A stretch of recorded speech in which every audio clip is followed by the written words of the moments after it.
10वी शिकणाऱ्या विद्यार्थ्याची दिल्लीत आत्महत्या आहे। विद्यार्थी मूळचा सांगलीचा आहे। सांगलीतल्या डवळेश्वर मधील या विद्यार्थ्यानं टोकाचं पाऊल उचललंय। शिक्षकांच्या जाचाला कंटाळून मुलानं आत्महत्या केली आहे। मेट्रो स्टेशनच्या प्लॅटफॉर्मवरून उडी घेत टोकाचं पाऊल उचललंय।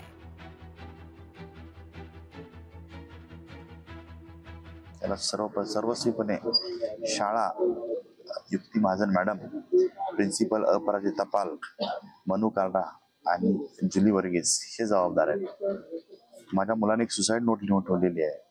ती प्रत्येक पॅरेंट्ससाठी अतिशय संवेदनशील आहे। त्यानं सांगितले माझे जे पार्ट्स आहेत शरीराचे ते गरजूंना कामाला येतील त्यांना द्या आणि आम्हाला त्याच्यासाठी न्याय हवा आणि योग्य ती कारवाई व्हावी।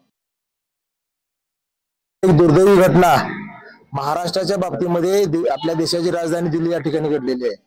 आज महाराष्ट्रातील सांगली जिल्ह्यातील आमच्या कुटुंबातील शौर्य पाटील नावाचा जो आमचा घरातील मेंबर होता, अवघ्या 16 वर्षाचा, शिक्षकांच्या जाचाला कंटाळून त्यानं आज एवढं मोठं टोकाचं पाऊल उचललं।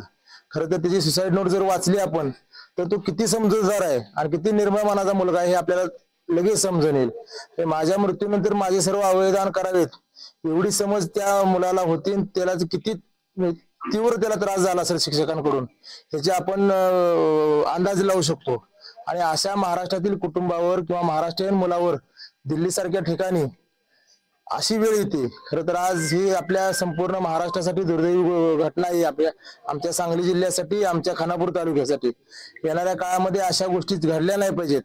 कारण आज त्याचा पूर्ण तपास घेतला पाहिजे की हा खरखर परराज्यातला मुलगा म्हणून याला त्रास झाला का आणखीन कुठल्या कारणामुळे त्रास झाला हे खरखर सर्व म्हणजे त्याचा तपास केला पाहिजे। आणि खरं ज्या शौर्य पाटील जो आमचा पुतण्या होता त्याने जी आत्महत्या केली, खरं तर त्या शौर्य नावानं एक संस्था तिथं स्थापन केलेली आहे, त्याचे ट्रस्ट स्थापन केले, शौर्य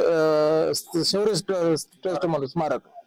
आणि त्याचे वडील आमचे बंधू प्रदीप काका पाटील यांनी खरं तर पानिपत या ठिकाणी शौर्य समिती स्थापन करून जो आपला पानिपतच्या लढाईमध्ये जे ज्या मराठी सैनिकांनी बलिदान दिलेलं आहे त्यासाठी अतिशय भव्य दिव्य कार्यक्रम त्या ठिकाणी ते भरवत असतात। म्हणजे ज्या शौर्य समितीच्या नावानं, शौर्य पाटीलच्या नावानं शौर्य समिती स्थापन झाली। लोकशाही मराठी ऐका, पहा, जागरूक रहा।